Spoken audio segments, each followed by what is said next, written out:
a presença dela hoje aqui. E antes da gente conversar e de eu apresentar a Giovana, eu gostaria que a gente fizesse uma oração antes da gente começar esse evento. Tu pode fazer oração para nós, Ali?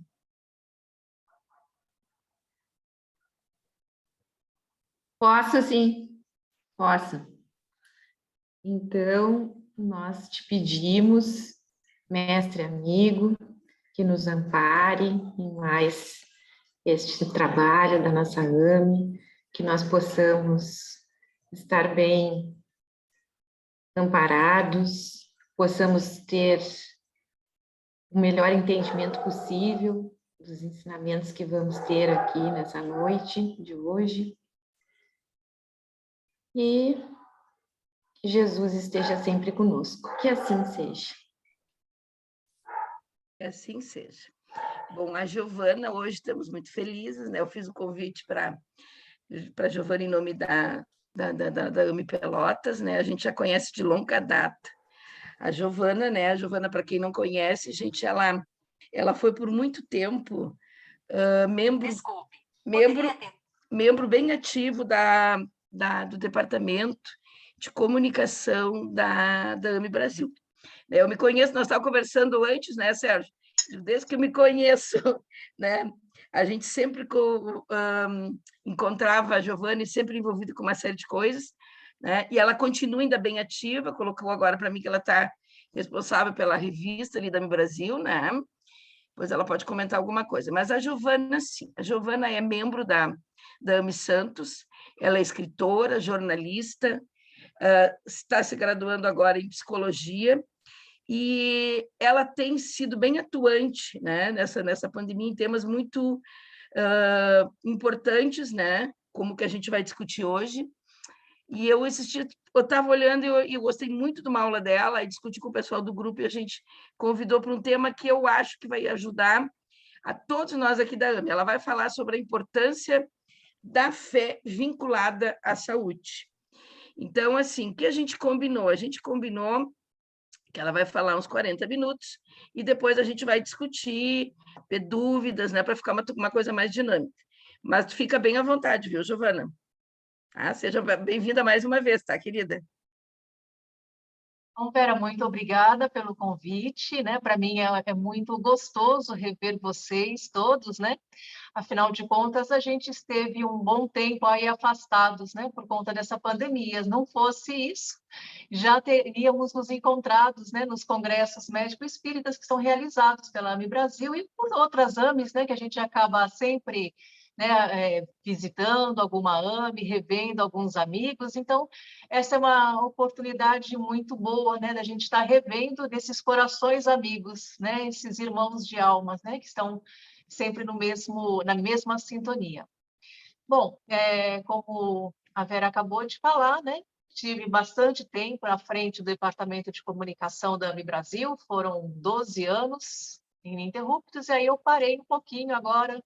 Estou vinculada apenas ao departamento, né, ao departamento de família, junto com a Janine também, né, que está aqui no nosso grupo, e também fazendo, na área de comunicação da AME Brasil, a revista Saúde e Espiritualidade, né, que, como vocês já devem saber, ela tem acesso gratuito, né, então não precisa de assinatura, não precisa de nada, de login, é só você entrar no site www.amebrasil.org.br e você tem acesso gratuitamente às 30 revistas, né, que já foram realizadas até hoje, né. Está sendo realizada mais uma agora para esse quadrimestre, e vamos lá. Bom, o nosso tema de hoje vai ser a importância da fé na saúde, né? Como a Vera falou anteriormente, né? Ela já tinha assistido essa aula e pediu para compartilhar aqui um pouquinho com vocês. Eu vou aqui dividir a tela, espero que saia tudo direitinho, que a gente já fez o teste antes. Estamos muito bem. Então, eu agradeço aqui o convite, em nome de todos os irmãos também da Associação Médico Espírita de Santos, né? Essa associação que é uma associação irmã, né? O Flávio, que é o presidente da AME Santos, está aqui conosco também, presente. E vamos lá. Né? Por que será que a fé é tão importante para a nossa saúde? Né? E a gente vai ver que hoje em dia a gente já tem muita coisa, muitos trabalhos, muitos artigos já falando sobre isso. Bom, o patrono da Associação Médico Espírita, Dr. Bezerra de Menezes, né, ele coloca também uma palavra sobre a fé. E ele fala que a resposta de Deus pode tardar um pouco, mas jamais deixará de ser dada. Esse tempo de espera serve para provar a fé, a perseverança, a confiança.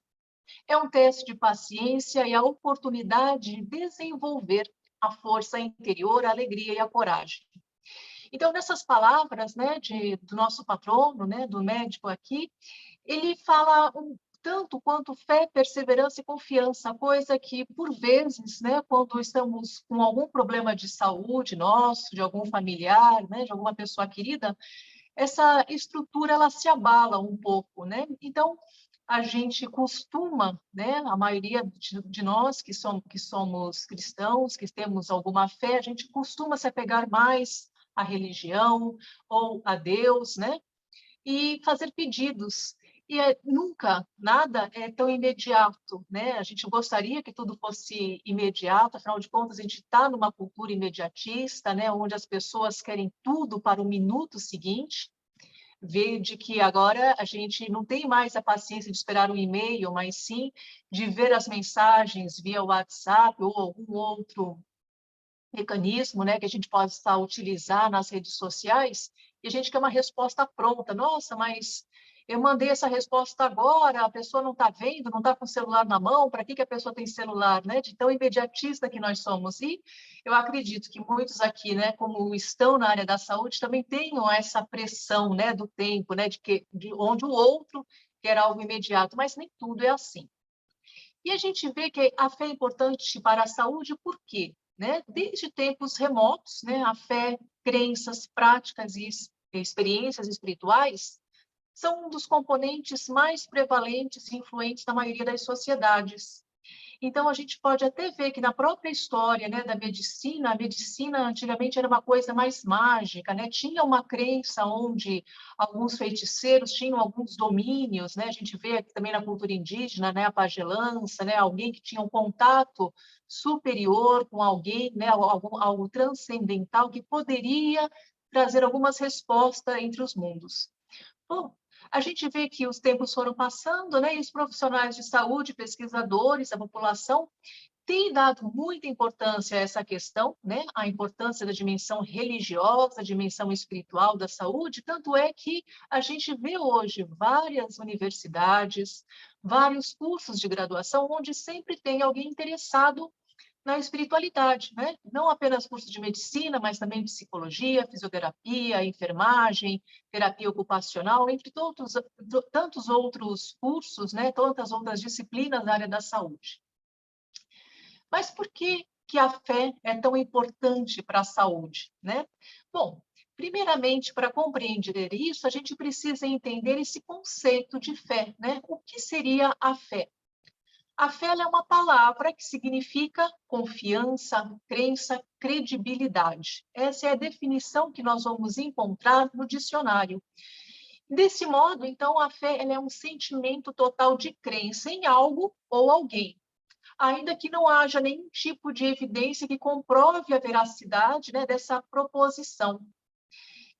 Ou seja, ter fé é uma atitude contrária à dúvida, né? Eu creio em algo, né? Pode ser algo que eu não estou vendo, né? Afinal de contas, nós não sabemos como é Deus. A gente pode ser algo que nós conheçamos, como os santos, né? Nós temos as imagens dos santos, enfim.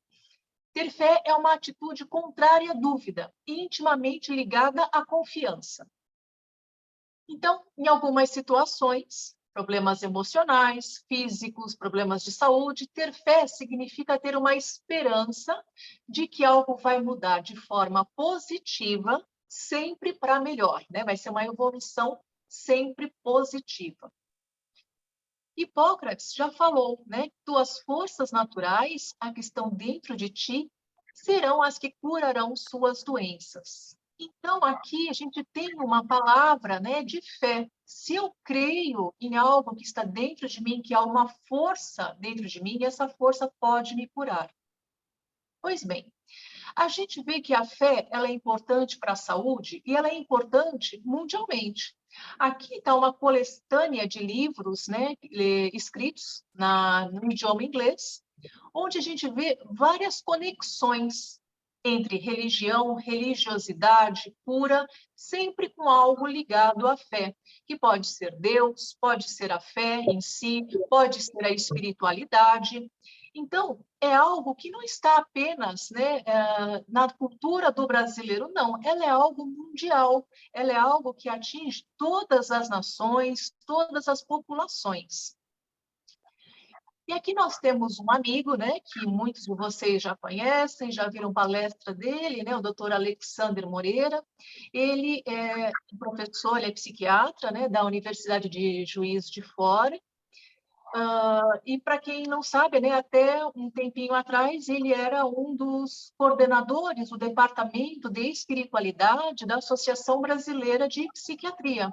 Agora tem uma parceria com um amigo também, aí gaúcho, se não me engano, o Bruno, e eles estão levando esse departamento de espiritualidade, junto também com a doutora Anaí, de Porto Alegre, falando, né, da questão de espiritualidade dentro da Associação Brasileira de Psiquiatria, né? Duas associações que estão voltadas para a espiritualidade hoje aqui no Brasil é psiquiatria e cardiologia. E ele coloca que antigamente os médicos se lembravam da religião só quando o paciente parava de tomar um medicamento ou realizar um procedimento médico por causa dela. Esse era o contexto que nós víamos, né? Mais os médicos falarem de religião até um tempo atrás.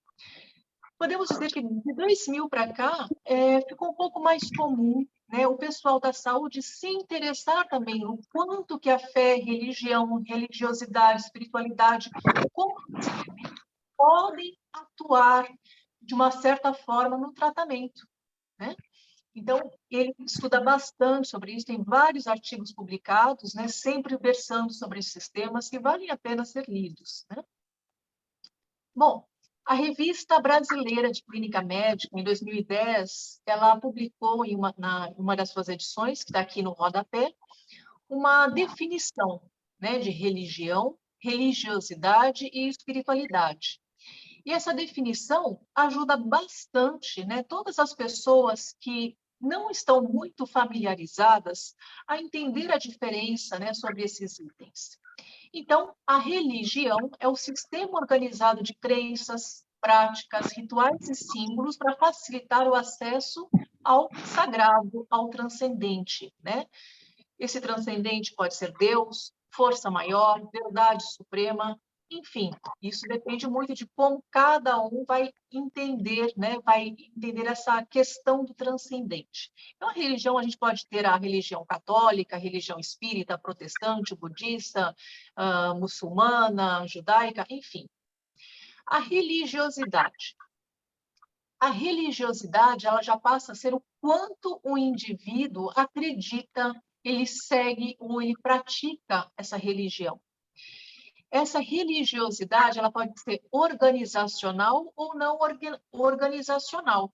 Organizacional é quando a pessoa participa, né, na sua igreja, num templo religioso, nas diferentes atividades que esse local se propõe. A forma mais não organizacional é aquela onde a pessoa pode fazer a partir de casa, né?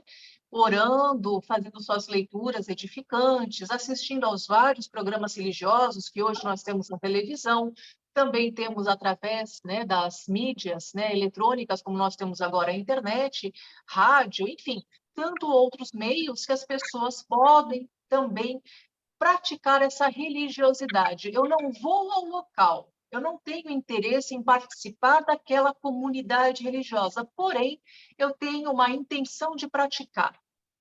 Já a espiritualidade é uma conexão consigo mesmo, é uma busca pessoal para entender essas questões que estão relacionadas ao início da vida, ao fim da vida, ao sentido da vida, as relações com o sagrado ou transcendente, que pode ou não levar a uma prática religiosa ou formação de comunidade religiosa.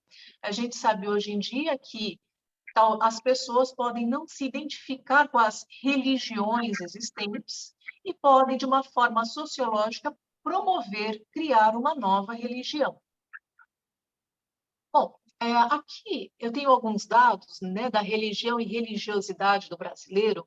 Essa foi uma pesquisa conduzida pelo Dr. Mário Pérez. Ele é neurologista aqui do Hospital Albert Einstein, em São Paulo, e ele também é um membro ativo da Associação Médico Espírita de São Paulo. Essa pesquisa está em andamento, né? E ele buscou entrevistar 1.000 pessoas acima de 18 anos, de todas as regiões brasileiras. Então, ele teve esse cuidado de pegar participantes que fossem da região Norte, Nordeste, Centro-Oeste, Sudeste e Sul, até para ter um panorama que pudesse dar uma radiografia, né, da religião e da religiosidade do brasileiro. Bom, dentre as questões apontadas, né, nesta pesquisa, quanto ao comportamento, aparece que 44% se consideram seguidores de mais de uma religião. E esse sincretismo a gente vê muito pautado aqui no Brasil, né? A gente vê algumas pessoas que se dizem católicas, porém elas buscam uma alternativa no espiritismo ou na Umbanda, né? E por que não ouvir uma palavra do pastor? Por que não participar daquelas sessões de cura? Enfim, então, 44% se consideram seguidoras de mais de uma religião. 49% das pessoas que participaram dessa pesquisa, elas não nasceram com a mesma filiação religiosa que tem hoje, né? É muito comum também ter essa migração de religiões, né, aqui no Brasil. 55% afirmam rezar diariamente, 32% leem diária ou semanalmente a Bíblia, 39% leem alguma leitura espiritual, e aqui sai da Bíblia indo para várias outras leituras, né, que pode ser da religião católica, né, como citaram bastante os livros, né, do padre Fábio de Mello, bem como os livros da codificação, entre outros. 10% disseram influenciadas a votar de acordo com a religião. Quanto à crença, nós temos aqui que 50% acreditam em reencarnação. Aqui não necessariamente a pessoa é espírita, mas de qualquer religião que foi apontada durante a pesquisa. 50% acreditam em reencarnação, 53% acreditam em extraterrestres, 42% já acreditam em astrologia, 77% tiveram uma intuição alguma vez na vida, 70% sonharam com algo que aconteceu, 51% sentiram a presença de alguém que morreu, 41% viram pessoas que já haviam morrido e 30% ouviram pessoas que já haviam morrido. Então, lembrando que aqui nós temos todas as religiões, nós vamos mostrar depois aqui. Tá aqui. A distribuição das afiliações religiosas nas regiões. Dependendo de qual aparelho vocês estão usando, talvez fique um pouco complicado, né, para a gente visualizar bem. Mas nós temos aqui a região Nordeste, Sul, Centro-Oeste, Sudeste e Norte. O gráfico apresenta as informações coletadas exatamente nessa ordem, né? Então, está dividido pelas cores. E aqui mostra as religiões que as pessoas apontaram, né, participar. Então, algumas comentaram que não tem religião, outras que são ateísta, agnóstico, católicos, evangélicos, espírita kardecista, espiritualista no geral, cristão, judaico, budista e seixonoye, umbanda e candomblé, testemunha de Jeová ou outras. Então, a gente vê aqui um panorama bem diverso, né, por todo o nosso país, em relação às religiões, né? No nosso caso, né, na Associação Médico Espírita, a gente tem uma atenção especial aqui para espírita kardecista, né? 30%, né, dos participantes estavam na região Nordeste, 14% Sul, 6% Centro-Oeste, 46% Sudeste e 4% na região Norte. Só para constar, né, o nome dessa pesquisa é Crenças, Práticas, Experiências Espirituais e Religiosas da População Brasileira, né? Dr. Mário Prieto Pérez, ele é neurologista da USP. Quando nós falamos de fé, né? A gente aqui tem um marco divisor de 50%, e a gente vê que a grande tendência, né, do público entrevistado nessa pesquisa é sim, eles têm muita fé.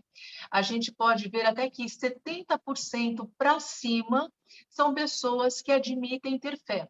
Claro, nós não vamos ver essa questão da fé justamente no grupo, né, do ateísta ou do agnóstico ou daqueles que falam não ter religião. Mas como a gente vê aqui na nossa lateral direita, nós temos, né, em vermelho escuro demais, em rosa muito, em verde moderado, azul claro pouco e azul escuro muito pouco. Quando nós vemos aqui essa questão dos ateístas, dos agnósticos ou de pessoas que falam não ter religião, terem algum tipo de fé, não é uma fé centrada em Deus, mas é uma fé na medicina, na tecnologia, na natureza, enfim, algum outro elemento onde eles possam depositar a sua fé. Então, existe algo de fé, inclusive naqueles que admitem, né, não ter religião. E ele, aqui uma foto para quem não o conhece, esse é o Dr. Mário Pérez, né? Ele coloca também, é muito importante levar em conta a dimensão espiritual do paciente em qualquer tratamento. Sabemos por meios de estudos científicos que as pessoas superam melhor a depressão e a ansiedade, por exemplo, quando tem um lado religioso. Este efeito protetor pode ocorrer mesmo que a pessoa não tenha uma religião ou que tenha múltiplas religiões. O que vai fazer a diferença é ela acreditar em algo e usar essa fé em prol de seu tratamento. Então, quando nós falamos em fé, a gente vê muito essa questão que foi apontada, né, pelos pesquisadores, né, Alport e Ross, em 1967, que ainda está valendo, né, que é a questão da religiosidade extrínseca e intrínseca. A extrínseca é quando você demonstra, né, para a comunidade, você demonstra aos outros, né? Então, a religião utilizada para obter fins como consolo, sociabilidade, uma distração ou status. Religião aceita de modo superficial ou adaptada para atender suas necessidades e seus objetivos pessoais. Na outra questão da religiosidade intrínseca, a religião ela vai ter um lugar centrado, um lugar bem central na vida do indivíduo, né? Ela é o bem maior. A pessoa sente muito bem participando daquela comunidade, ou fazendo alguma atividade caritativa, ou apenas lendo, orando na sua própria casa, ela com ela mesma. As outras necessidades de ter a sociabilização, ter uma distração, aparecer, elas são colocadas em segundo plano. Essa internalização, ela é mais integral dessa filosofia religiosa. O que nós vemos? Quando ela é extrínseca, a espiritualidade é menor. Quando ela é intrínseca, a espiritualidade tende a ser maior. Bom, falando em espiritualidade, nós temos aqui uma referência que é o Dr. Harold Koenig. O Dr. Harold Koenig, ele é da Universidade de Duke, Carolina do Norte, nos Estados Unidos, e ele escreveu o livro Espiritualidade no Cuidado com o Paciente, né? Essa capinha que nós estamos vendo aqui, à nossa esquerda, porque, como, quando e o que, né? Foi publicado pela Fé Editora, facilmente encontrado, né, nos congressos médico-espíritas, e ele coloca exatamente a partir de sua prática o quê?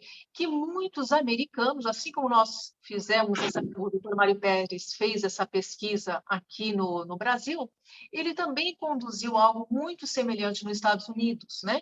E viu o quê? Que muitos americanos tinham bastante fé, tinham o hábito de orar, tinham o hábito de buscar mais atenção religiosa, mais atenção espiritual, quando acometidos por algum problema de saúde.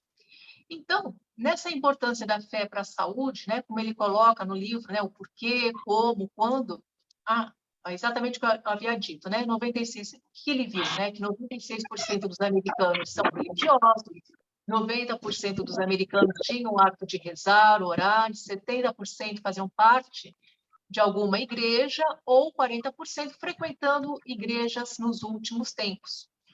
E de acordo com o que ele viu em sua pesquisa, né, que até originou esse livro aqui, as necessidades espirituais aumentam em tempo que estamos doentes ou com alguém que amamos doente.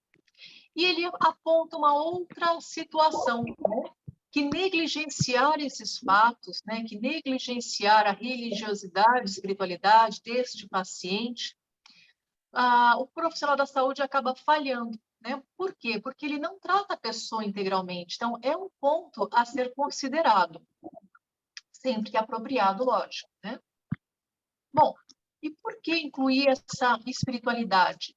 Ajuda a enfrentar, a aceitar, curar algumas situações da vida. Por vezes, muitas pessoas têm aquele ciclo, né, que a Elizabeth Kubler-Ross falou. Algumas pessoas têm uma negação muito forte, né, quando se veem acometidas por algum problema de saúde ou que algum parente está com alguma situação, né, diferente na sua saúde. Temos muito forte, né, essa questão da negação, temos a raiva, que também ela fica muito exacerbada, né, naquela questão do porquê comigo, porquê na nossa família. E essa questão, quanto mais espiritualizada, quanto mais religiosa é que essa família, tem uma fé mais racionalizada e uma resignação inteligente. Isso propicia uma maior força emocional. As pessoas acabam tendo mais elementos psíquicos para poder enfrentar essa parte, né, esse período da vida. Então, as crenças e práticas religiosas estão intimamente ligadas a um menor estresse emocional causado por perdas e mudanças. Não quer dizer que as pessoas não tenham estresse, não fiquem tristes, não fiquem experienciando algumas situações negativas, mas elas acabam tendo um pouco mais força, um pouco mais de elementos para poder lidar com essa situação. E também as pessoas acabam entendendo qual é o papel de Deus. Deus vai resolver os nossos problemas mediante nosso pedido? É aquela coisa, né? Quando nós vamos rezar o Pai Nosso, seja feita a vossa vontade, assim na terra como no céu. Será que é isso mesmo que eu penso? Será que eu estou apenas proferindo algumas palavras, né? Quando a gente fala seja feita a vossa vontade, não é a minha vontade. E isso é uma questão que muitas pessoas, na hora, né, que rezam, elas não estão muito atentas, né? Não seja feita a vossa vontade. Então, e esse Deus, ele vai permitir o sofrimento mediante a doença para que haja algum aprendizado? Então, esse sofrimento, o que é o sofrimento? Né? Como que a gente vai entender essa questão do sofrimento, essa questão do aprendizado? A gente precisa ver que Deus não é um pai punitivo, mas sim um pai que nos oferece a oportunidade de aprendizado, assim como todos nós passamos na nossa vida, né? A gente vê pais que querem que o nosso crescimento, a nossa evolução, e que a gente aprenda nas boas e nas más lições que a vida nos apresenta. Fácil? Não é, mas necessário sempre. Então, o que há de moral e ético sobre mim e minha vida, né? A religião, ela faz muito essa questão, né? Eu estou agindo corretamente? Será que eu pequei, como algumas pessoas costumam falar, né? Eu fiz algo que desagradasse a Deus? Quando nós vamos ver, né, o Velho Testamento, a gente vê que, por muitas vezes, né, Deus fala, não, mas eu sempre deixei as coisas claras, vocês que não confiaram em mim, né? Tanto é que a gente vê que Deus acaba lutando com Jacó, e quando Jacó finalmente entende, compreende, né, a questão de que Deus estava ali o tempo todo, junto com ele, não contra ele, não testando, não provando, ele teve a sua grande iluminação, a sua revelação, né? E até aparece em Gênesis, apenas quando Jacó deixou de ser Jacó, ele ficou mais feliz. Então, a gente tem a mudança, né, de Jacó para Israel. Então, seguindo aqui um pouquinho mais, nós vamos ter o quê? Por que incluir a espiritualidade? Né? A gente continua aqui. reduz a ansiedade e aumenta a esperança. E isso vale para várias práticas espirituais, preces, sacramentos, rituais, ler, meditação. A gente sabe que religiões existem várias, o modo de se conectar, né, a Deus ou a algo transcendente, a força suprema, superior, são inúmeras, né? Então, cada um encontra o seu modo, né, de conexão, né, o modo que mais vai lhe agradar, mais vai deixar calmo. Bom, aparece que influencia nas dietas, tem mais adesão aos tratamentos também. E ele coloca algo muito interessante, que é como incluir a espiritualidade, né? Claro que se um médico aparece, né, com o seu paciente, né, em uma emergência e começa a rezar juntos, pode assustar o paciente com toda certeza, né?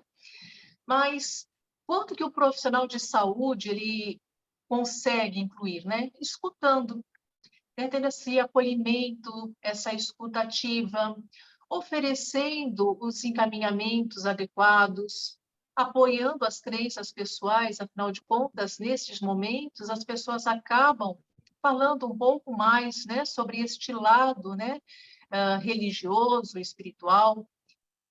Orar com e para os pacientes, quando apropriado, né? O profissional de saúde não se deve sentir, assim, pressionado a tal fato, mas sim, quando sente, assim, mais apto ou apropriado, por que não? Familiarizar com a crença pessoal, o papel desta crença para a pessoa ou para a sua família, identificar algumas necessidades espirituais, criar vínculos na relação médico-paciente, algumas questões breves e focadas. A gente sabe que nem sempre é possível, às vezes tudo é tão rápido, né? Mas esse paciente, ele usa a religião para compreender a doença, ele faz parte de alguma comunidade religiosa que possa oferecer algum apoio moral, social, ele se preocupa, né, com esses problemas espirituais. A gente sabe que tem muitos pacientes que estão mais abertos ao invisível, né? Será que isso que eu estou passando é alguma influência espiritual? Será que eu estou com algum imposto, presença, obsessor, né? Tem alguma crença que possa influenciar o tratamento, né? Isso a gente vê também bastante, tanto nos hospitais principalmente. Quanto ao poder da fé, aqui Allan Kardec, no Evangelho segundo o Espiritismo, capítulo 19, ele coloca: o Cristo, que operou milagres materiais, mostrou por esses milagres mesmos o que pode o homem quando tem fé. Isto é, a vontade de querer e a certeza de que essa vontade pode obter satisfação. Também os apóstolos não operaram milagres seguindo-lhe o exemplo? Ora, o que eram esses milagres senão efeitos naturais, cujas causas os homens de então desconheciam, mas que hoje, em parte, se explicam e que, pelo estudo do espiritismo e do magnetismo, se tornarão completamente compreensíveis.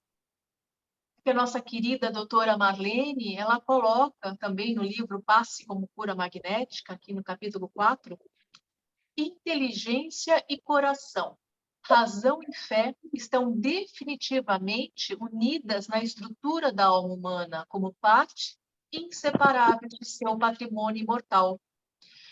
Fica, pois, evidente que toda tarefa de cura nasce das profundezas do coração e deve ser acalentada na base da fé e do amor puro. Então, aqui no livro do Passe, como Cura Magnética, né, ela coloca também, né, o quanto que a fé tem essa influência, né, no nosso bem-estar geral. O livro Conduta Espírita, o André Luiz fala: sustentar inalteráveis a fé e a confiança. Exatamente as palavras que aparecem, né, na definição de fé, né? Fala muito sobre crença e confiança. Então, sustentar inalteráveis a fé e a confiança, sem temor, queixa ou revolta, sempre que enfermidades conhecidas ou inesperadas lhe visitem o corpo ou assediem no lar. Cada prova tem a sua razão de ser. enfrentar, né, períodos de enfermidade nunca é fácil, né? A gente vê aqui nessa foto, né, a irmã sendo visitada por nosso irmão maior, né? O quanto que ela não precisou dessa ajuda, né? O quanto que as pessoas que estão nesse ambiente não podem estar assim receosos, temerosos do que pode acontecer, né? Afinal de contas, hoje a gente fica doente, por mais que nós saibamos o que fazer, como fazer, quais remédios são mais adequados, quais as condutas mais adequadas, sempre as pessoas acabam ficando um pouco temerosas. Por quê? O que acontece lá na frente? Será que tudo vai dar certo? Eu acredito que algum de vocês tenham escutado, né? Mas, doutora, esse remédio que eu estou tomando vai funcionar? Né? Tal é a descrença que muitas pessoas acabam apresentando no momento de dificuldade, no momento mais que exige, né, um pouco mais de compreensão e menos aflição. Bom, aqui eu acabo a minha apresentação, agradecendo vocês, deixando aqui 2 contatos, um pelo Instagram ou pelo meu e-mail, tá? E eu fico aqui agora à disposição de vocês para que a gente possa não fazer perguntas e respostas, mas sim uma roda de conversa, onde a gente possa contribuir e dar mais ideias, vivências, né, que vocês podem usar para colaboração. Alguém gostaria de fazer algum comentário, gente? Então, eu vou começar com algumas. Eu gostaria de colocar até em discussão uma coisa muito que eu acho que é interessante, que a gente aproveitar que tem bastante. Obrigado pela apresentação, viu, Giovana? Eu gostaria de colocar em discussão, já vi que a Elodie está ali, mas uma coisa importante para a gente começar. Eu revisei, tem uma. A gente sabe que existem, né, gente? Muitas pesquisas sendo feitas no Brasil com a questão da importância da fé e a questão da religião, né? Envolvidas ou com religião ou religiosidade, né? E tem sido muito discutido no Brasil atualmente. Inclusive, tem um livro que eu recomendo depois para vocês, que eu li, que não é de um espírita, é de um cientista que estuda isso, o Dr. Herbert Benson. Ele faz uma revisão muito interessante sobre saúde e religiosidade, em que ele coloca de que houve uma época que se falava muito pouco sobre religiosidade, ou espiritualidade e saúde. E ele coloca uma coisa muito importante, já em 1995, foi feita uma pesquisa muito interessante, gente, em que houve uma relação bem importante entre fatores religiosos ao aumento de vida, redução da ingestão de álcool, cigarro e drogas, redução da ansiedade, depressão e ira, queda da pressão sanguínea e melhora da qualidade de vida de paciente com câncer e problemas cardíacos. E eu achei tão interessante que eu queria dividir isso com vocês. Né? A Giovana falou bastante sobre essas questões, o que é religião, religiosidade, espiritualidade, claro, citando Haroldo Kendio, que é um grande estudioso, né? Um dos maiores estudiosos sobre esse assunto. E coloca muito importante que a religião geralmente promove estilos de vida e comportamentos saudáveis. Olha que interessante. Ele fala dos mormons e os adventistas do sétimo dia, que eles, na verdade, eles têm, né, como dogma, seguem esses conselhos, eles desaconselham seus membros de fumar, beber bebidas alcoólicas ou ter relações extramaritais, que são associadas, claro, com doenças sexualmente transmissíveis. Hoje, mais do que nunca, que a gente vê, a gente que trabalha ali no serviço de HIV. E incentivam dietas saudáveis e exercícios. E os adventistas também, esses então, são os mormons adventistas, que é desaconselhado o uso de tabaco e álcool. E eles fizeram esse estudo, e muito interessante, a incidência de câncer de pulmão, rim e colo foi comparado com a população em geral, foi muito mais baixa. Isso já em 1995. Então, está sendo feita uma série de estudos já há algum tempo. Isso, claro, antigamente houve uma dificuldade maior, e Estados Unidos, como sempre, teve mais na frente, né? Aqui no Brasil, a gente tem alguns locais que estão fazendo estudos, mas ainda não é tão disseminado como nos Estados Unidos, né? Então, a gente sabe da importância, e detalhe, isso aqui não foi ele não é um espírita, não é um cientista que ele estuda justamente sobre o poder essencial da cura, e ele fez uma investigação sobre isso. Mas o que eu queria colocar aqui, que eu acho que é bem importante, gente, aqui com a gente, a questão aqui de como a gente vai investigar isso dentro do hospital quando esse paciente estiver internado, né? Eu gostaria até de ouvir vocês aí.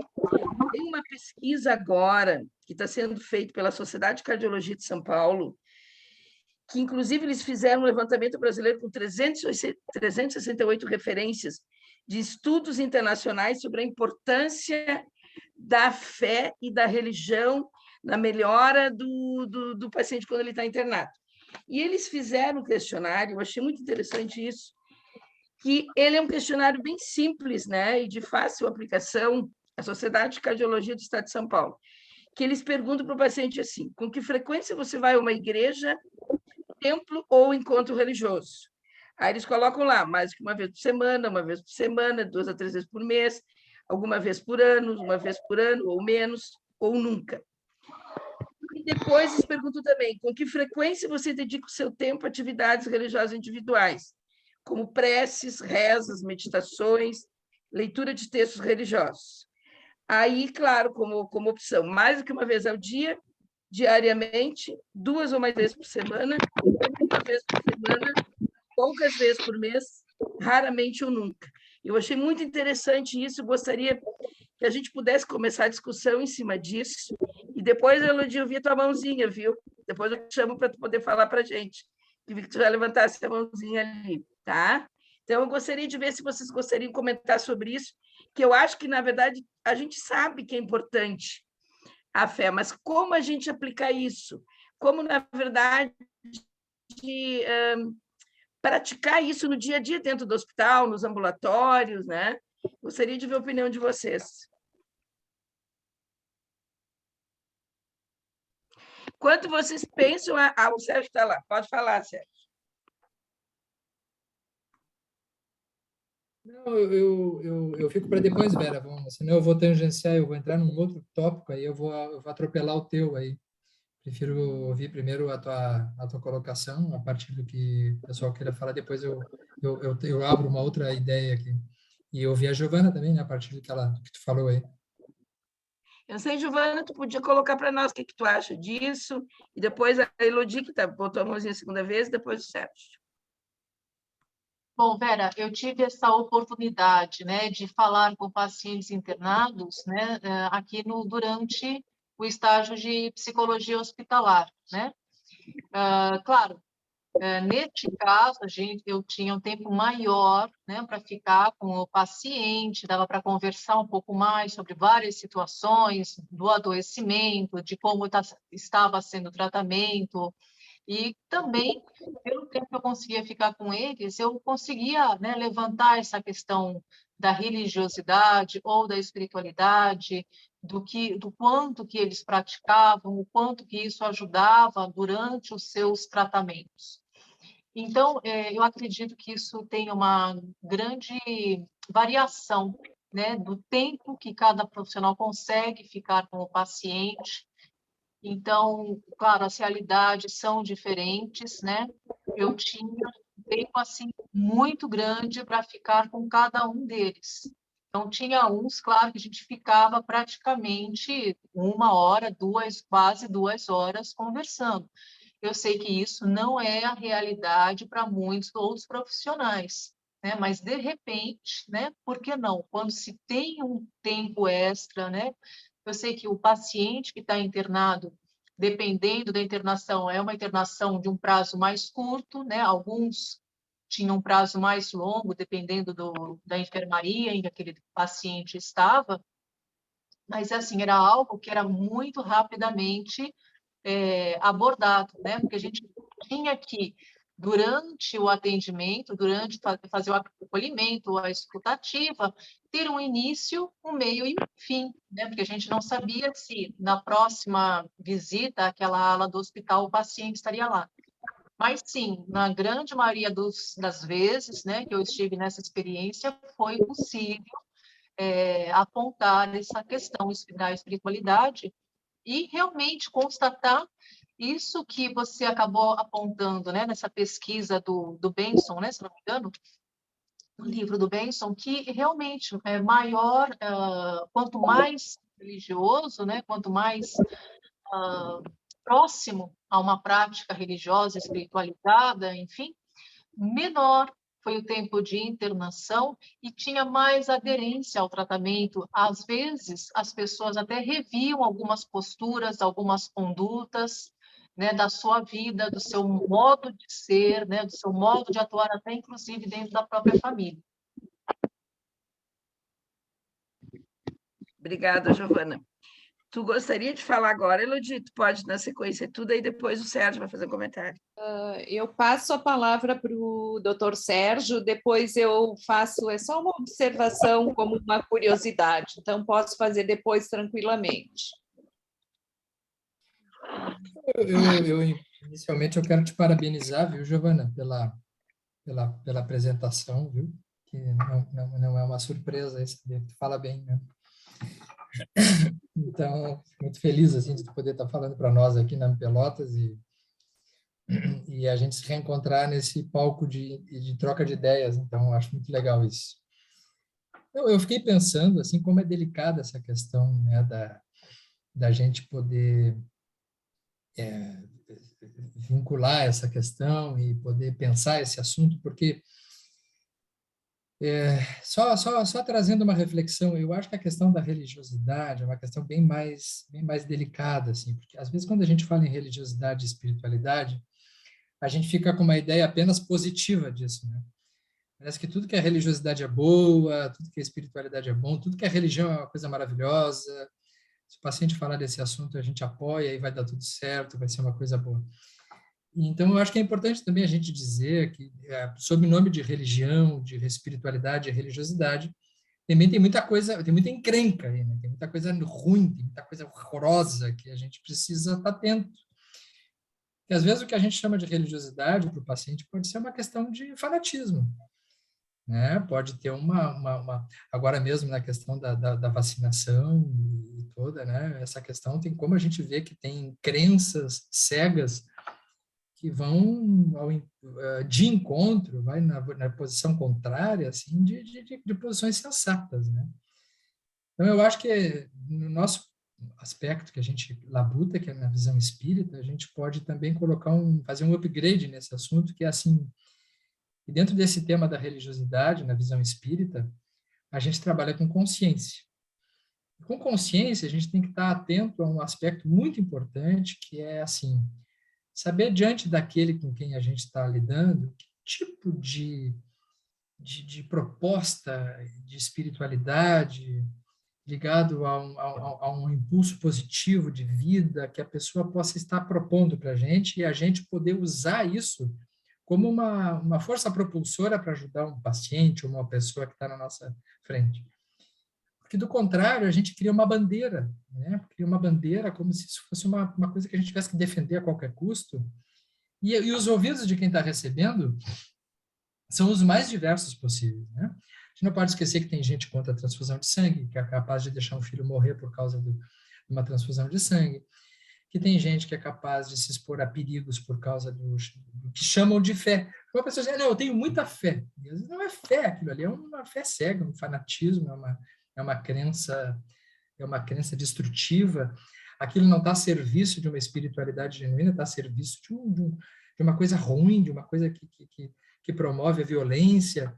Não é por todos os motivos que as maiores guerras da humanidade foram guerras religiosas. Então, a gente não pode também deixar de observar que esse é um tema muito delicado, né?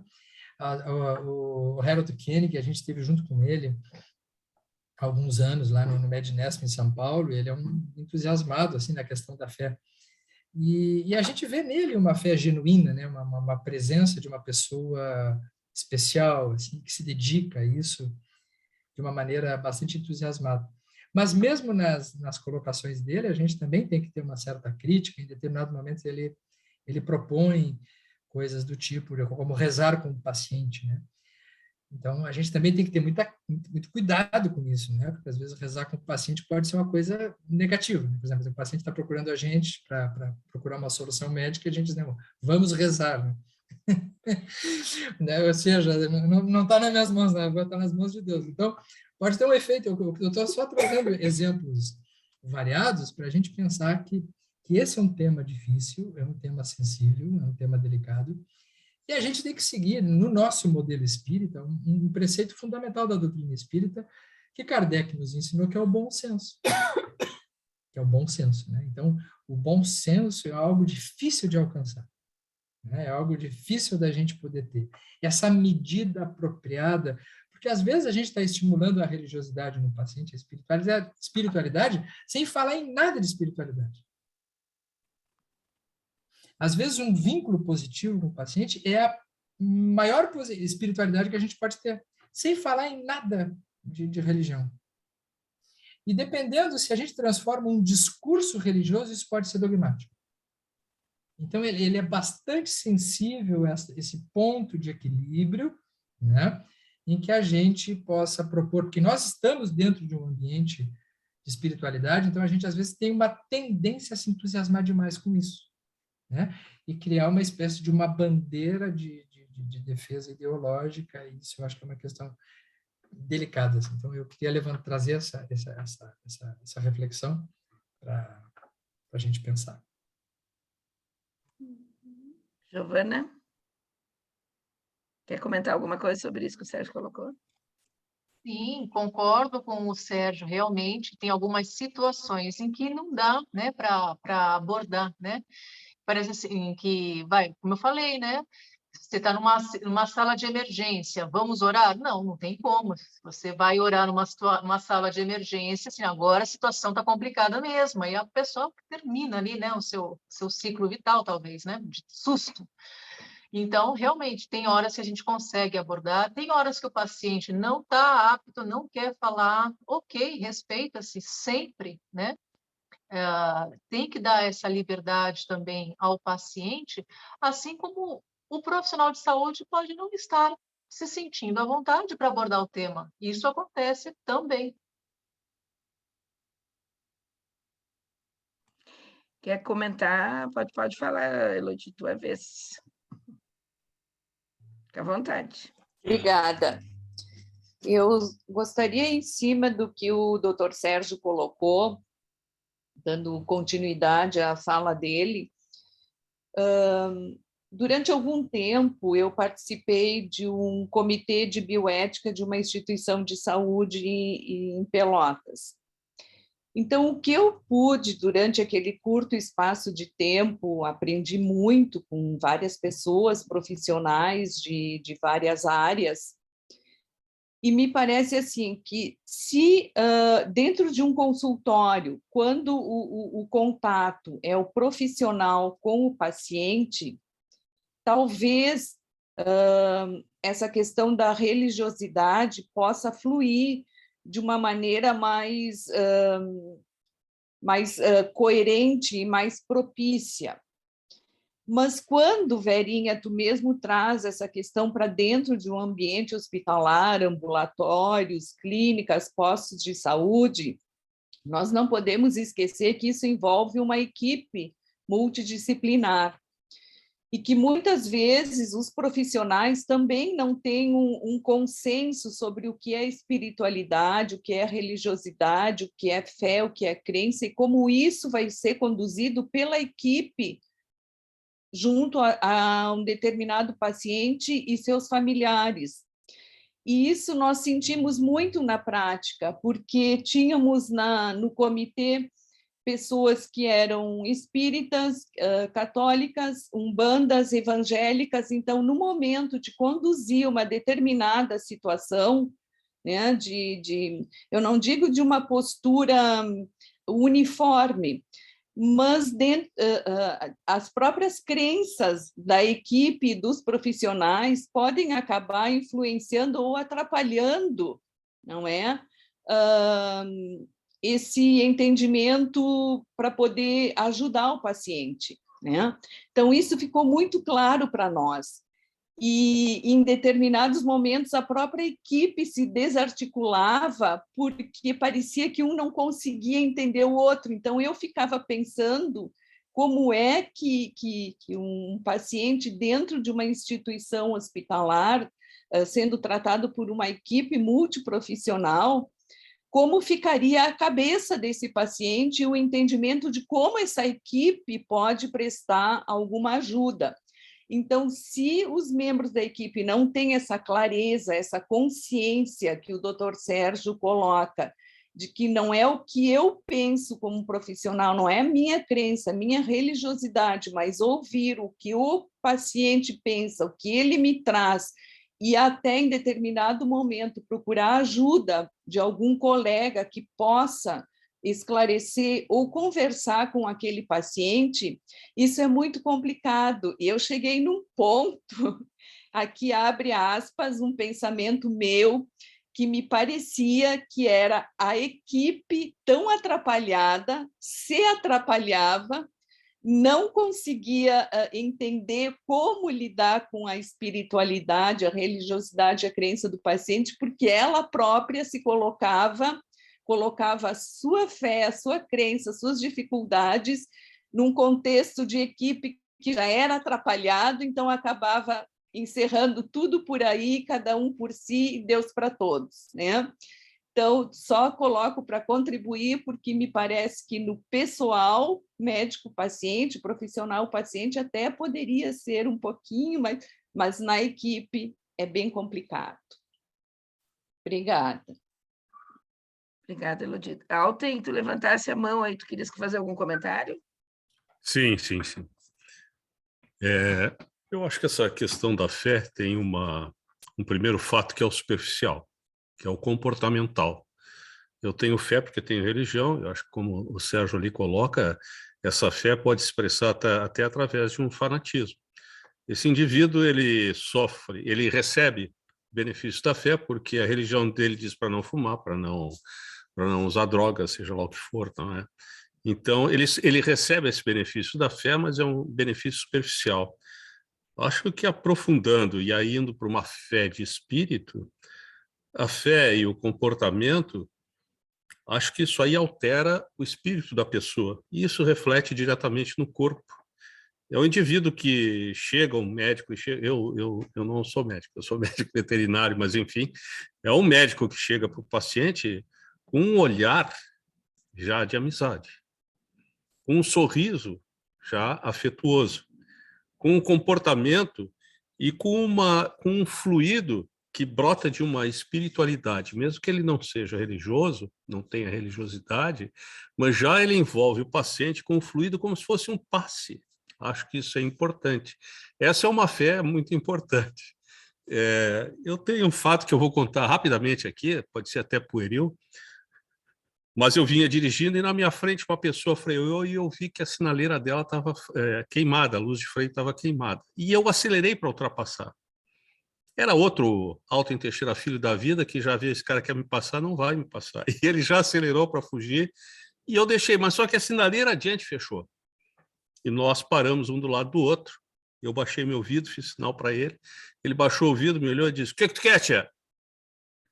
"Meu amigo, teu freio, a luz de freio está queimada, tia. Se tu pode ter problema com a polícia aí, tu vai levar multa." Era só isso, cara. Valeu, hein? "Pá, valeu, tia. Muito obrigado, hein? Muito obrigado." Mudou tudo. Mudou absolutamente tudo. Então, eu acho que essa fé que brota do espírito, de vez em quando a pessoa pode não ter religiosidade, mas ela tem uma evolução. Obviamente, para as pessoas que têm uma religiosidade, ela chega com mais força, com mais potência, não é? Mas essa é a fé. Essa é a fé que pega o indivíduo por dentro e joga ele numa perspectiva diferente.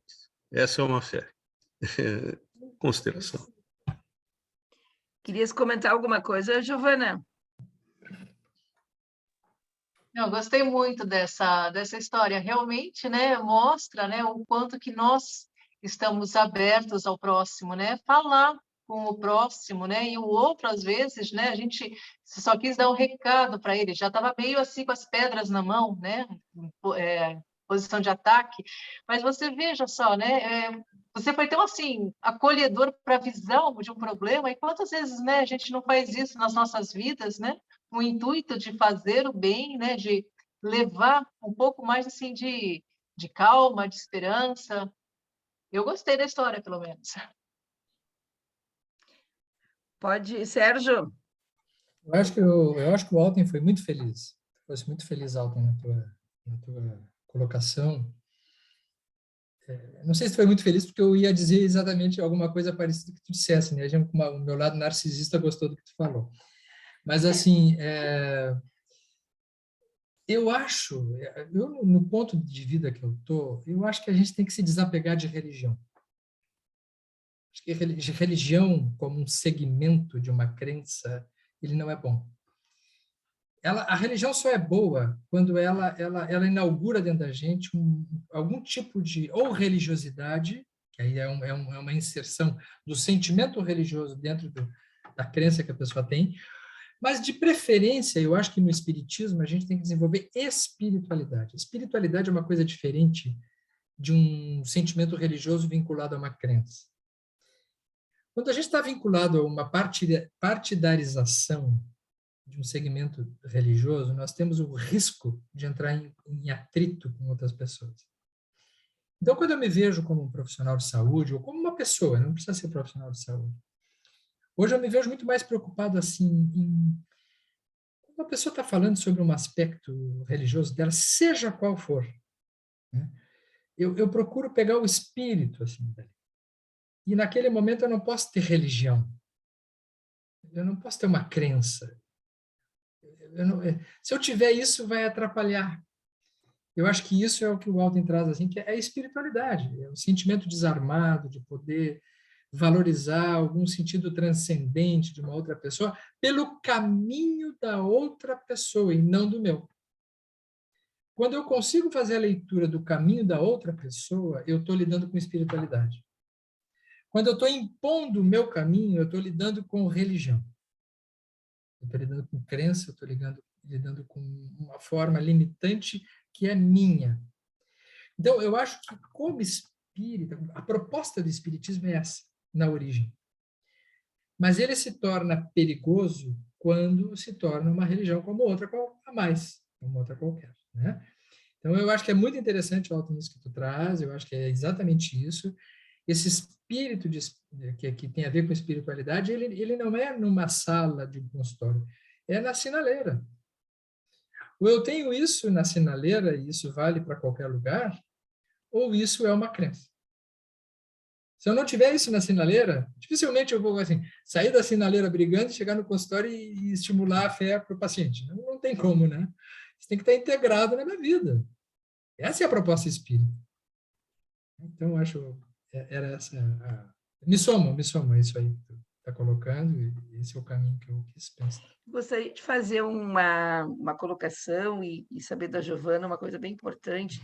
Teve um evento, talvez o Sérgio, a Janine possam me ajudar a lembrar, que teve na URGS, deve fazer acho que uns 15, 16 anos, que a Nani, como é que se diz o nome dela? Nani, a Nani? Eu era menor de idade. De Porto Alegre. Certamente eu não participei. Não, assim, ela organizou um evento, não tu vai te lembrar, Sérgio. Foi um evento que foi realizado por ela e pelo grupo lá de Porto Alegre, lá na URGS, e que eles colocavam, estava o Alexander Moreira. Foi colocada a posição de cada cada situação de cada profissional que estava lá, tinha um monge, Giovana, tinha um monge, tinha um pastor, tinha um rabino. Tu está falando da Anaí. Anaí, eu não sei como é que diz o nome dela, é Anaí, né? Anaí, eu não me lembrava, por isso que perguntei. E ela tinha organizado esse evento, deve fazer uns 10, 12 anos, né, Sérgio? Por aí, né? foi um evento assim que me marcou muito, sabe? Foi muito gratificante, aprendi bastante.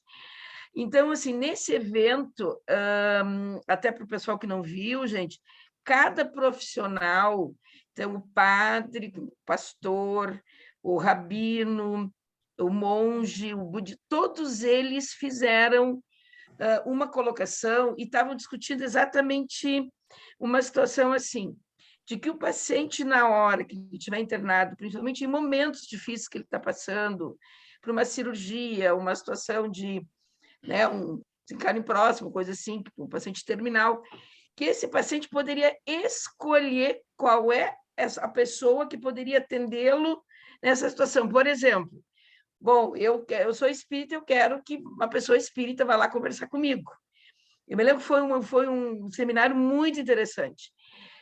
E eu sei que existe em Porto Alegre um pessoal que está mantendo isso ainda. O doutor Luquezzi, na verdade, ele é católico, ele fala muito sobre isso também, e ele dissemina muito essa questão dentro do hospital. E a fala dele, até quando ele falou a primeira vez, eu achei até que ele fosse espírita, mas ele, na verdade, ele é católico, né? Eu queria vir contigo assim, Giovana, porque aquilo, eu achei um evento tão legal, sabe? Me marcou profundamente, eu acho, assim, que bom se a gente pudesse aplicar nos tempos atuais, aqui em Pelotas, né? Eu não sei lá em Santos, que tu mora, lá em São Paulo, como é que funciona isso? Se tu tem algum relato de algum hospital que funcione esse tipo de atendimento. Oi, Vera. Só estive em 2 hospitais, né? Que é o Hospital Guilherme Álvaro, um hospital estadual. Nesse hospital, nós fazíamos a capelania hospitalar espírita.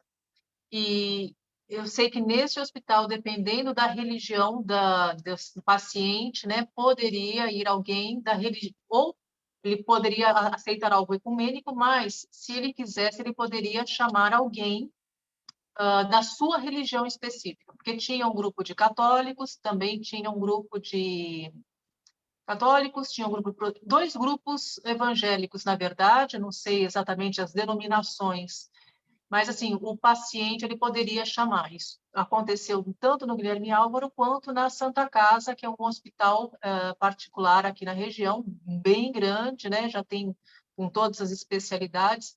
Também tinha esse serviço onde o paciente poderia chamar alguém de sua religião. Claro, aqui tem outros hospitais, mas aí eu já não sei dizer se isso funciona ou como funciona.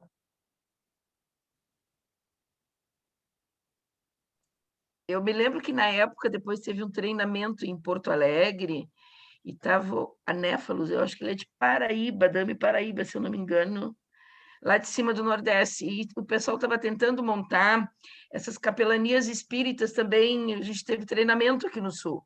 Eu achei muito interessante isso. E eu fiquei pensando algumas coisas que o Sérgio colocou ali, que eu queria também colocar em discussão, que eu acho isso é importante. O Haroldo Kenning, a gente utilizou muito esse livro também lá na AME, com estudo, com o grupo do DA também, né, Giovana?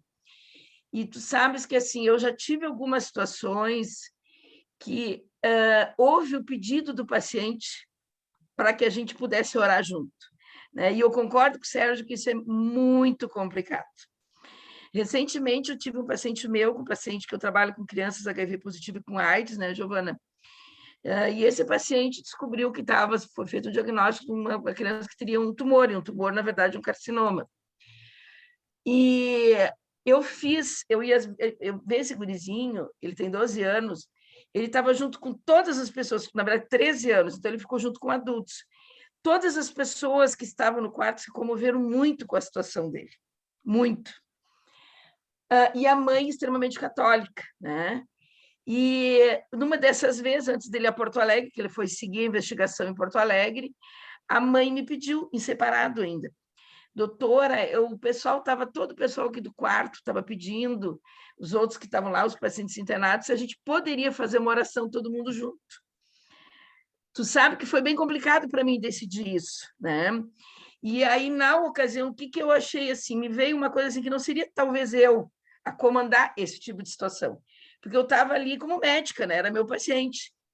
Então, o que eu coloquei? Digo, olha, eu acho que vocês podem fazer isso, vocês, porque vocês estão todos, né? Vocês continuam internados aqui no mesmo quarto, vocês estão todos aqui, e aí optei em ter uma conversa separada com ele de uma outra maneira.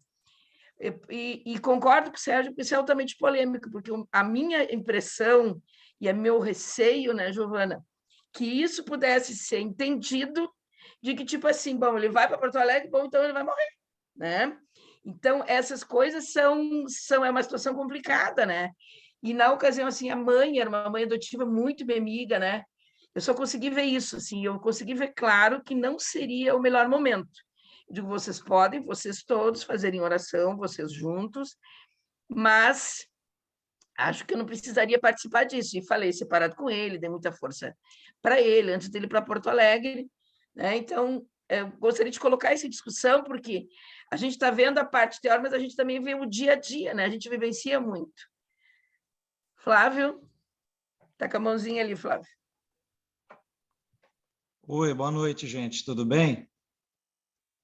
É uma alegria vê-los, né? Pessoas queridas. A internet facilita a nossa aproximação, né? Eu queria colocar aqui 2 tópicos.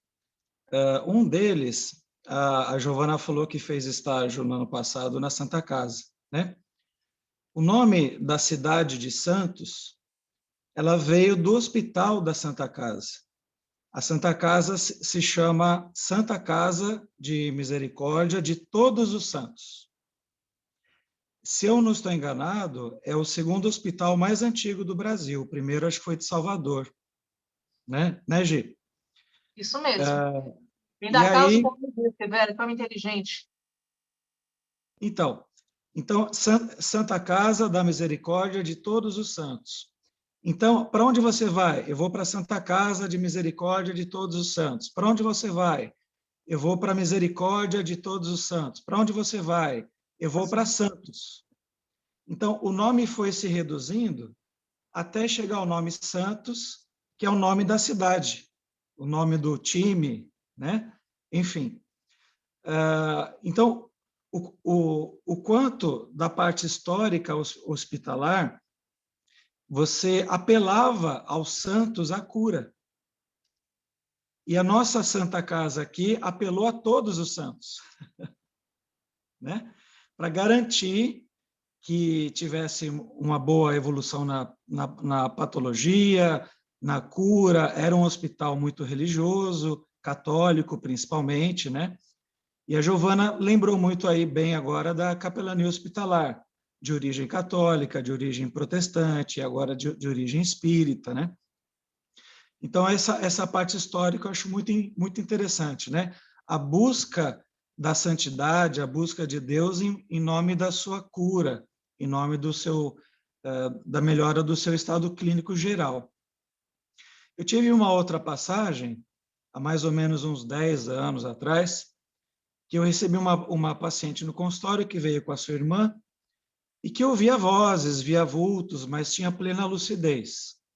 Então, ela mesclava entre um diagnóstico médico de transtorno de delírio, alucinação, um quadro de esquizofrenia, e também, pela minha percepção ali, pela anamnese que a gente colheu, também tinha sintomas de mediunidade. E essa é uma dúvida muito constante na área da saúde mental, né? Eu falei para ela, olha, eu vou dar um ponto de vista pessoal, vocês não são obrigados a concordar, e perguntei a religião delas na anamnese, elas eram católicas de formação, e eu entrei um pouquinho da questão da mediunidade. E eu levei uma bronca da irmã da paciente. Então, elas não estavam naquele melhor momento para eu entrar nesse assunto, de entrar nessa abordagem sobre a questão de reencarnação, a questão da obsessão espiritual, da mediunidade, e eu tive que dar um passo para trás, na minha ansiedade de ajudar, na minha ansiedade de tentar aliviar um sintoma, ou até de encaminhar para um centro espírita, eu tive que dar um passo para trás para não tornar patológica a relação médico-paciente, como o Sérgio falou, que tem pessoas que levam como fanatismo, inclusive o fanatismo espírita. A gente achar que é de tudo origem espiritual, e não é. Tem origem biológica, a origem psicológica, a origem genética, e também, claro, origem reencarnatória, etc., etc. E a gente, como profissional de saúde, não querer impor nenhum tipo de crença pessoal a quem vai nos procurar um alívio. E um outro tópico, né, que eu queria colocar na mesa redonda aqui, que a gente está fazendo, é quando o paciente, ou melhor, quando o ser humano em geral, não só o paciente, ele se utiliza da sua fé como uma forma de escambo, uma forma de troca. Ou seja, se eu rezar tantas vezes, eu quero a cura. Se eu atingir a cura, eu paro de comer chocolate, né? Se eu realmente atingir a minha meta, eu vou me prestar mais à caridade, eu vou servir mais a Deus, né? Então, o quanto as pessoas utilizam de uma maneira assim um pouco desarmoniosa essa questão da fé interesseira. Quando eu pratico a minha fé para eu atingir alguma coisa que eu quero que aconteça comigo de uma maneira positiva, ou com alguém que eu ame de uma maneira positiva, quando alguém da minha família está internado, etc., e a gente sofre, lógico que sofre, né? Então, o quanto que a espiritualidade é simplesmente, acho que o ato de ser bom, o ato de servir, e de uma maneira, assim, desinteresseira, desinteressada, sem eu pedir ou exigir a Deus algo em troca, no caso, a minha cura da minha patologia, da minha saúde, daquilo que está me atormentando, daquilo que está me fazendo sofrer. Então, a maioria de nós, como eu falo algumas vezes, né, trata Deus como se fosse garçom, como a Giovana falou, lá do Pai Nosso, seja feita a vossa vontade e tal, né? E o quanto a gente tem que aprender ainda a servir ao próximo ou a servir a Deus sem esperar recompensa, sem esperar reembolso, né? E que a gente às vezes vê muita migração, a portabilidade de pessoas que saem da religião A, vão para a religião B, porque na religião A ela não teve aquele reembolso e ela não foi atendida da sua vontade.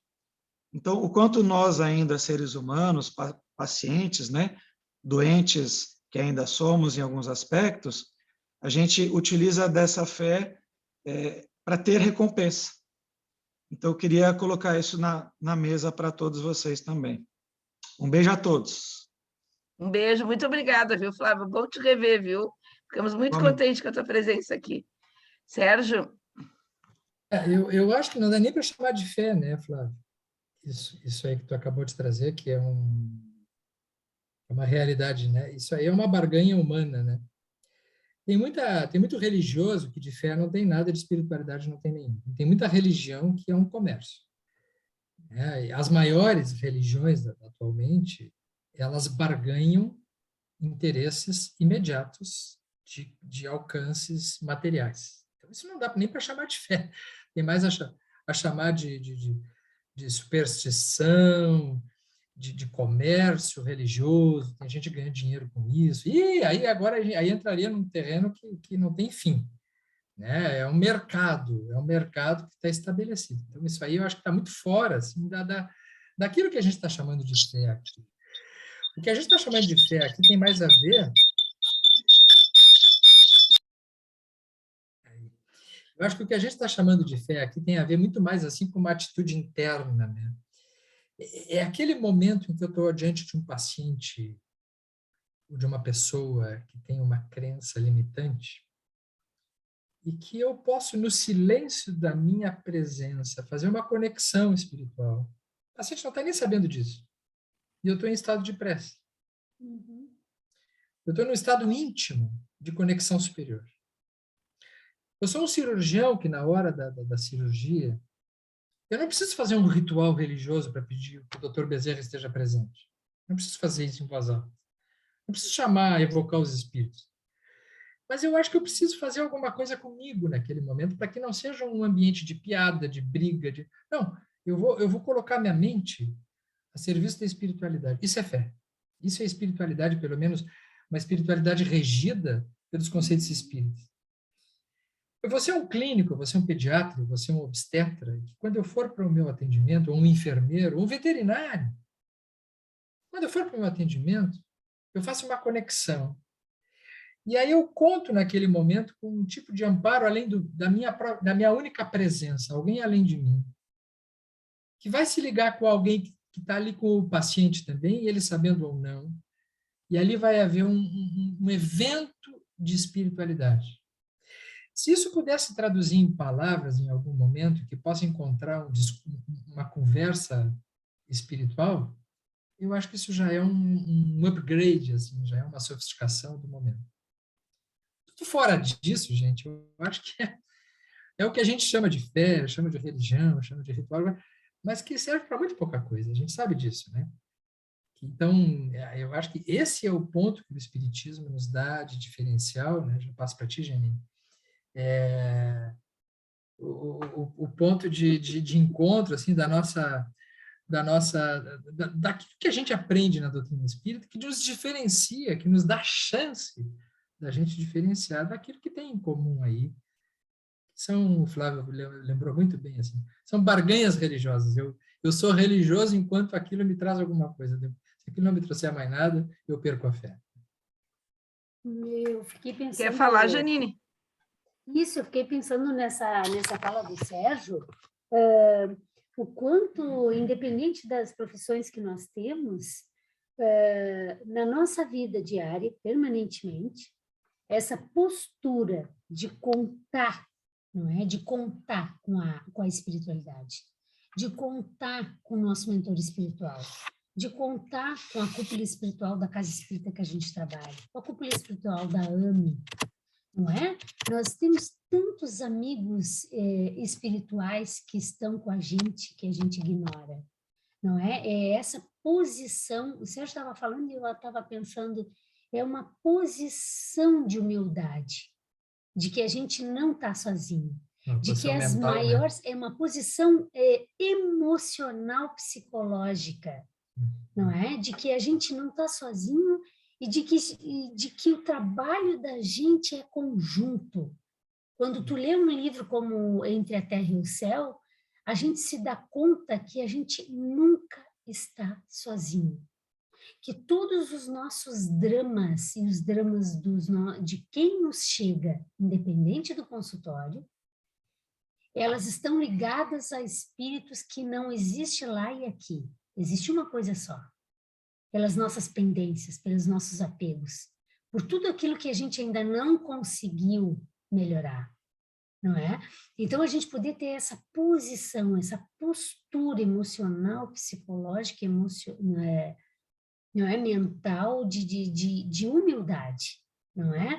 É aquele paciente que chega difícil, ou aquele filho que chega difícil, ou aquele marido que chega difícil. E a gente... Não, né, amor?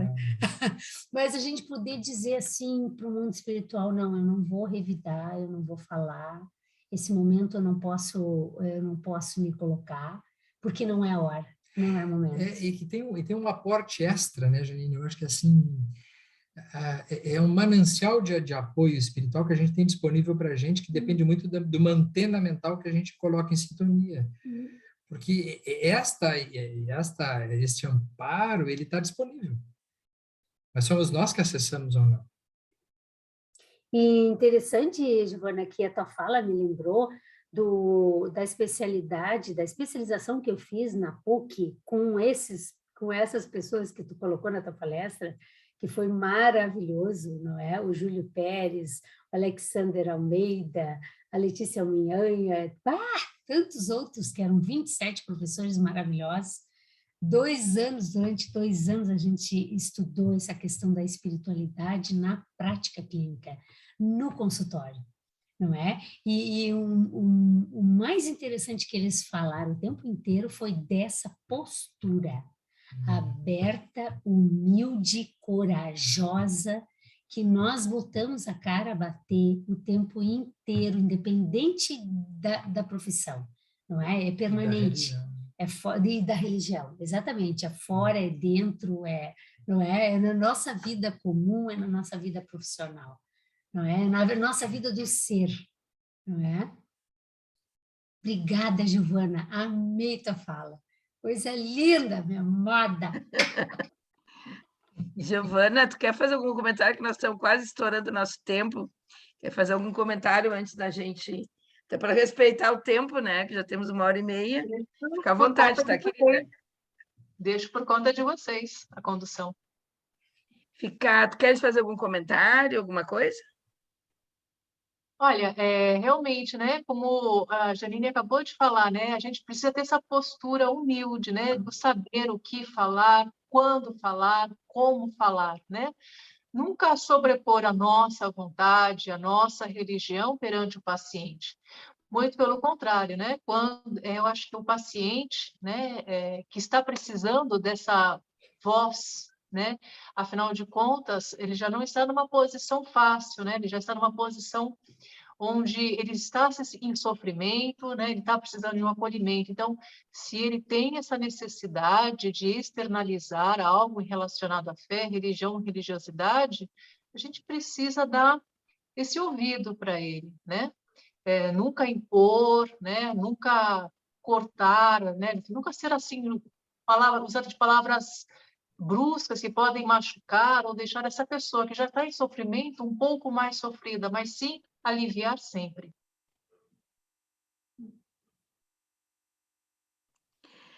Bom, como já são 22 horas, pessoal, eu gostaria de nós encerrar com chave de ouro esse evento, te agradecer imensamente, foi muito, muito legal a tua apresentação, gostei bastante, viu?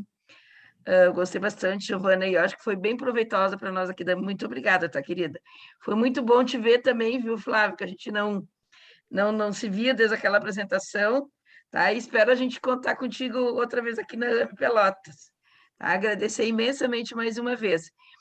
E para encerrar essa nossa reunião, eu gostaria de pedir a Janine, que tu é colega membro da Giovana, para encerrar nosso evento. Pode ser, Janine? Claro, com todo carinho. Não é? Então, vamos elevando os nossos pensamentos, aproveitando esse momento de silêncio, de harmonização, e agradecer, e pedir que Jesus nos abençoe nas nossas vidas, nos nossos estudos, nos nossos trabalhos, aonde quer que nós nos encontremos, que a gente leve essa luz, esse ícone que é Jesus nas nossas vidas.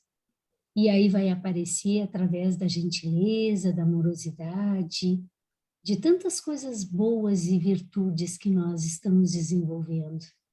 Então, Jesus, para que isso aconteça, nos abençoe e nos ampare, nos proteja e que a gente possa estar mais contigo, lembrando mais vezes durante o dia, talvez a cada intervalo de cada hora, lembrar de te agradecer todas as bênçãos que nós temos recebido,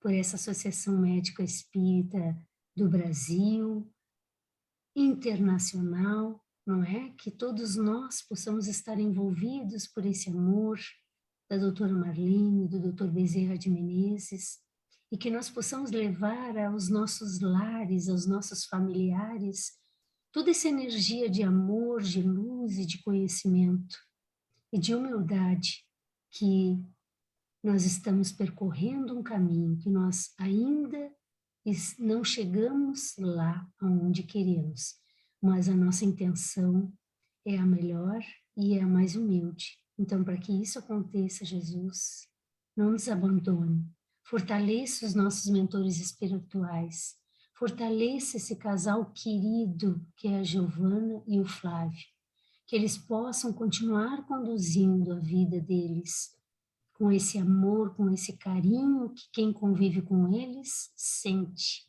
que existe, que é real, que é verdadeiro. Abençoa eles, Jesus, para que eles possam cada vez mais, não é, nas suas profissões, nas suas vidas, levar esse Jesus, esse ícone a todas as pessoas que nos cheguem. Muito obrigada, Jesus, por esse momento, que assim seja. Que assim seja. Muito obrigada, que assim seja. Muito obrigada. Muito obrigada. Então, mais uma vez, Giovana. Tá? Foi muito bom o evento, foi muito bom mesmo. E bem rico mesmo. Obrigada a todos, tá, queridos? Obrigada, pessoal. Uma boa noite. Valeu, Boa gente. noite. Obrigada. Boa noite para todo mundo. Próxima. Manos. Boa noite. Boa, Giovanni e Flávio, boa viagem de retorno, hein? Ai, Já encontro meu marido. Da sala para Boa o quarto, noite. do quarto para a sala, né? eles estão em lugares separados, isso mesmo. Que bom ver Tchau, vocês, gente. coisa boa. Até mais. Boa Saudades. noite. Obrigadão, obrigada, viu, Giovana? Obrigada, querida. Estava muito bom, viu? Eu Foi que muito agradeço legal, o Giovana. convite, Vera. Muito obrigada, Coisa tá? querida. Já estaremos aí. Beijão, beijão, Flávio. Tudo de bom, viu, Flávio? Beijo. Lembrei, Gi, quando eu te conheci em Portugal. Ah, Agora, a gente vai Na ter hora muito. da prece, eu me lembrei, me deu uma emoção, Giovana. Eu lembro, eu não sei que ano foi, 2005, 2008, não sei. Uma das primeiras vezes que a gente foi, os guris faziam palestra no Congresso Subterrâneo da Faculdade de Medicina de Portugal, em Lisboa. E tu entrou com o Flávio e eu fiquei encantada contigo. Eu olhei a Giovana e digo, mas que moça mais linda, que coisa mais querida. Foi amor à primeira vista, Gil. Deus da vida. Deus te Amor, Deus da abençoe. vida. Bonito o caminho que tu está fazendo, amiga, mana. Beijo. Ai, E a Giovana está saudade. bem ativa nas lives, né? A Giovana está bem ativa, viu, Gê? Já assisti várias dela, por isso que a gente convidou. Vamos trazer ela para a AME, né, Flávio? É depois de amanhã, Maravilhosa. na Bami Planalto. Coisa boa. Onde é que tu te forma, mana? Final do ano. Ai, que coisa linda! 10 meses. Isso, Ju. É bem legal falar isso, viu, Ju? A Ju é nossa. Deixa eu te fazer uma propaganda, Giovana. A Juliana, ela é neuropediatra, viu? Amanhã tem uma live na quinta-feira. Tem uma live da Giovana sobre autismo, viu? Que ela vai falar, botei no grupo do Vamos que Vamos, dá uma olhada lá depois. Para quem puder assistir, gente, acho que vai ser bem legal. Que legal. Antes, Vai estar eu e o Fernando lá da Cariri. O Fernando é neuropediatra. Eu já ouvi o também. Fernando. Isso. Já ouvi o Fernando várias vezes, é muito bom. Eu vou te que assistir legal. também, viu, Giovana? Vou te assistir também. é muito Vamos bom, lá, vamos lá. gurias. Vamos lá. Não, e o Fernando separa, Juliana, os casos que ele atendeu de crianças com mediunidade e autismo. Aham. É muito interessante. Aí ele é muito bom mesmo. Muito bom. Eu me lembro que ele falou em Muito Piauí, bom. né, Janine? Muito bom. Piauí ele Aham. fez isso também. O Fernando é muito bom. Juliana. E o Fernando, ele viajou todos esses anos todos com a gente, com a doutora Marlene, sabe? Ai, é um homem, assim, espetacular. Como pessoa, sabe? Um espetáculo, assim. E como médico, não é? Bah, show de bola. Tem muita vivência, ele é muito bom mesmo. Muito conhecimento, muito humilde, muito querido. É, coisa boa. Aí, Vera, uma baita sugestão para o Pelotas, convidar o Fernando para falar aqui, né? Verdade. É verdade, ele vai falar, estava falando agora, Sérgio. O próprio tema sobre o autismo, ele é, né, Juliana, é um cara... É assim, legal, puxa, muito bom. Eu já assisti os vídeos dele, do Fernando, quando a gente convidou o Juan Pedro. Eu acho que é uma boa chamar ele mesmo. O Rua Danilo, né? Faz uma parceria aí, Juliana e Fernando. Juliana e Fernando, ó. Tá já combinado, hein? Vai ser Depois bom. nós vamos combinar, viu, Giovana? Ai, gente, agora sim. A Giovana vai Fernando falar até agora voltou. quinta-feira, viu, Sérgio? Eu botei no grupo. Ela vai, olha lá, o Flávio. Isso aí, Flávio, fica aí. Chegou. A Giovana vai falar agora na quinta-feira sobre autismo junto com o Fernando. Que Eu legal. vou Ai, que bacana. Vamos te assistir, tá aí, ó. A próxima eu vou te convidar, vamos te chamar para isso, Giovana. Tamo junto. Tamo junto. Beijo, mano. Tamo junto. Ô, saudade. Beijo de grande, vocês. viu? Saudade de vocês. Já tô em Pelotas, viu? Vem aí, vamos passear aqui, vamos comer doce. Isso mesmo, vem para cá comer doce, Giovana. Verdade. Comer os docinhos daí. Os docinhos são ótimos. Coisa boa. Deixa chegar o inverno aqui para pegar uma lareira, vamos fazer uns passeios aí. Traz o Flávio. Isso mesmo. Olha ali o Flávio. Hein? Eu aceito. Sim, então tá. Combinado, vocês vão achar a data aí. Mas estava muito bom, viu mesmo, Giovana? Essa questão da gente fazer discussão é ótimo. Todo mundo participa, é muito bom, né? Tchau, amores. Beijo grande, ó.